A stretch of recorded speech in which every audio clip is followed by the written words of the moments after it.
Okay, section 4 will now concern us with the calculation of the magnetic field due to currents, and we're going to consider a couple of different geometries of current.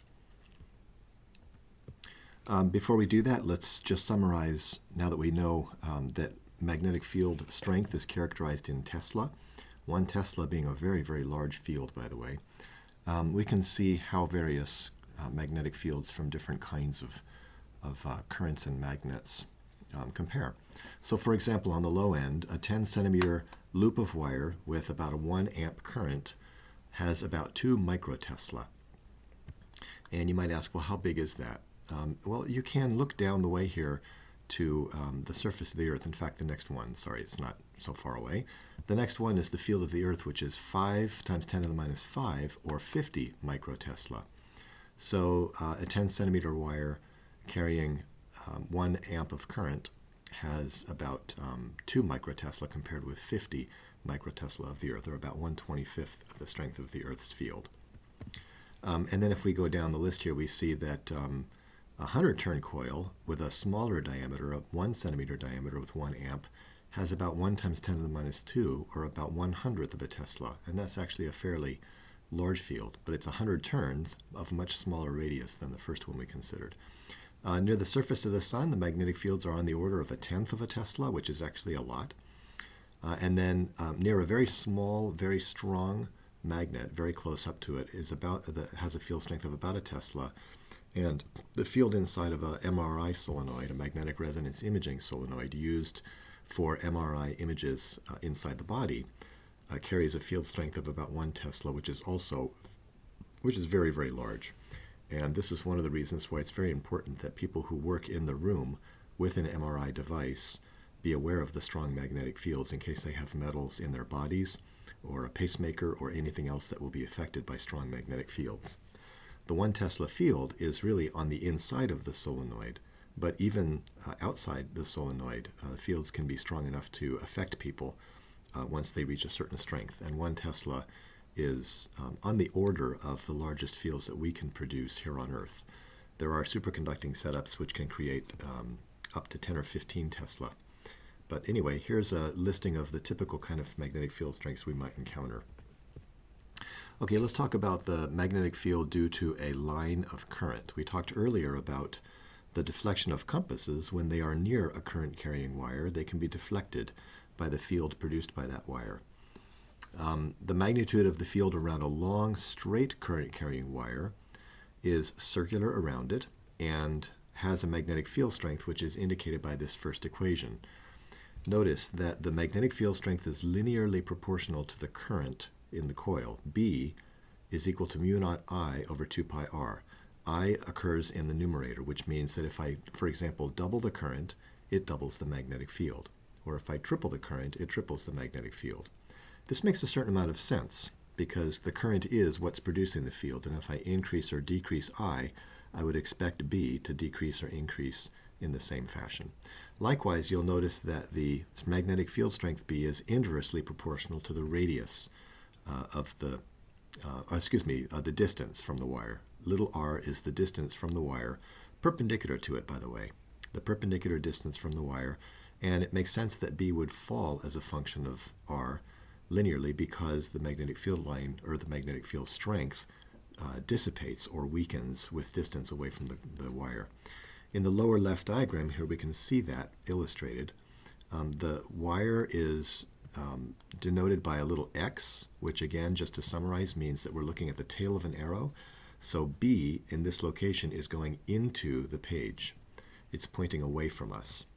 And by the right-hand rule, if I point my thumb along that current direction into the page, the fingers of my right hand end up pointing in the direction of the magnetic field, which is a clockwise circulation around the wire right here. Clockwise circulation around the wire is what the magnetic field lines do. And you'll also notice that the size of the arrows decrease with distance, which is denoting the fact that the magnetic field strength dissipates with distance, and in fact it dissipates as 1 over r. So the right diagram shows us a plot of the field strength B naught, or the field strength in terms of B naught, as a function of distance. And so at a distance of 0, we have a very strong magnetic field right up against the wire. And by the time we've moved out R0, 2R0, and 3R0, the field strength has decreased as a 1 over R function. So at R0, the field is B0. That's how it's denoted in this diagram. By definition, the field strength is B0 at a location of R0. And then if I go to 2R0, I've doubled the distance, and therefore I've halved the magnetic field strength. So this diagram here shows how the magnetic field strength weakens as a function of distance away from the wire, and we need to be measuring the perpendicular distance away from the wire. And the field shape is roughly denoted by the schematic on the left.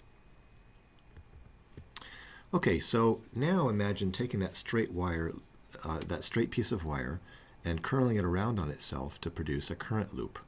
This current loop here depicted has current in the loop coming out of the page at the top right here and going into the page at the bottom, because once again we're looking at the tip of an arrow on the top and the tail of an arrow on the bottom. So it's coming out of the page on the top, into the page on the bottom, and by the right hand rule, if I grasp that coil with my right hand and with my thumb pointing in the direction of the current, then my fingers curl in the direction around that part of the coil that the magnetic field has, the shape that the magnetic field has, and the sense of rotation or the sense of direction. So the blue field lines in this diagram then show what the field lines look in the vicinity of this current loop. And I want you to notice, in anticipation of the solenoid, which we're going to talk about next, the field lines along the center plane of the loop are actually quite uniform. They're spaced about equally, and they're all pointing roughly in the same direction, which in this case is from left to right. So in this middle region of the loop, the field actually looks like it's fairly uniform over a region basically corresponding to the middle region of the loop, the inside of the loop. Okay, and because the current loop can be thought of as a long wire simply bent around, we would expect that near the wire, near any part of the wire, it would look very much like the field from a straight piece of wire. And in fact, the formula is very similar to that of a straight wire. It's the magnetic field strength B is equal to mu naught times I, the current, divided by 2 times the radius capital R of the loop. Okay, so let's consider what happens when we increase the number of loops used. I'm sorry. First of all, I want to quickly summarize a nice application of the measurement of magnetic fields. A magnetocardiogram is similar to an electrocardiogram, except it works by measurement of magnetic fields at the surface of the skin and looks for variations in that magnetic field to assess what's going on inside the body. And a magnetocardiogram in the vicinity of the heart can produce maps of the magnetic field at the surface of the skin produced by currents that are in the heart. Action potentials, which are created by muscle contractions, can cause charges to circulate around the heart, producing what we can approximate as a current loop. So the current loop noted on the right here is, we would imagine that the current traveling around this loop of radius capital R is really currents that are flowing around the heart. So those currents flowing around the heart with a characteristic radius and a characteristic charge flow corresponding to the current I will produce a magnetic field shown much like the one in this diagram. And if the blue plane that denoted in the top of this picture, this blue plane right here, if that were the skin, for example, we could measure the variations of magnetic field on the skin, and at this particular point in the heart's cycle, the action potential that is created by the heart contraction at this particular moment produces this particular current around the heart, and therefore produces on the skin a field that exits the skin in the red region here and loops around and re-enters the skin in the blue region. So it would look like a north and a south pole of a magnet on the surface of the skin. And we can use this measurement of the magnetic fields over a region of skin and how they vary in time to assess the health of an organ, in this particular case, the heart. Now the map that you see here at the bottom of the slide this blue and reddish-orange surface map, is the magnetic field at a particular point in time for a fetal heartbeat inside the mother by measuring magnetic fields at the surface of her abdomen. So this is a region of the abdomen where the magnetic field strength is measured carefully over a broad range, or broad region. And at this particular moment, you can see a clustering of red and a clustering of blue, indicating magnetic field pointing out of the skin and magnetic field pointing into the skin. And so what I've tried to do here to the right is indicate what that might look like if we imagine this plane, the blue transparent plane, to be the surface of the mother's abdomen. So anyway, here's a wonderful tool used to assess the health of a heart and even to be able to measure the magnetic fields produced by a fetal heartbeat deep inside the mother's abdomen. It's really amazing what technology can allow us to see. So now, what happens when we take a coil and we replicate it? We stack a bunch of coils together that have all of which have the same current direction out of the page at the top and into the page at the bottom. So this is really just a coil of wire, a tightly stacked coil of wire, like a slinky. And inside the solenoid, the magnetic field is uniform. You can see it by the spacing of the lines. This is what happens when you put a lot of coils together.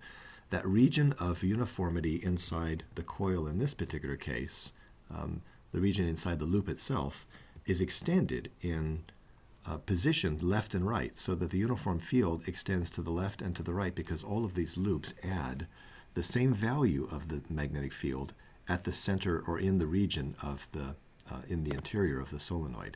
They all add together, and it turns out that in the heart of the solenoid, where we're fairly close to the middle of the solenoid, right in here, the field is remarkably uniform. And so solenoids can be used in research or in technological applications to create very uniform magnetic fields of whatever strength is desired. So the solenoid, the field inside the solenoid, is not a function of the solenoid radius. The reasons for this are beyond the scope of our discussion, but notice that the magnetic field strength is linearly proportional to the current I, and the current I is in one of those loops. Every loop shares the same current, but the value of that current is I. It's also linearly proportional to N, capital N, the number of loops on that coil, and inversely proportional to the length, L.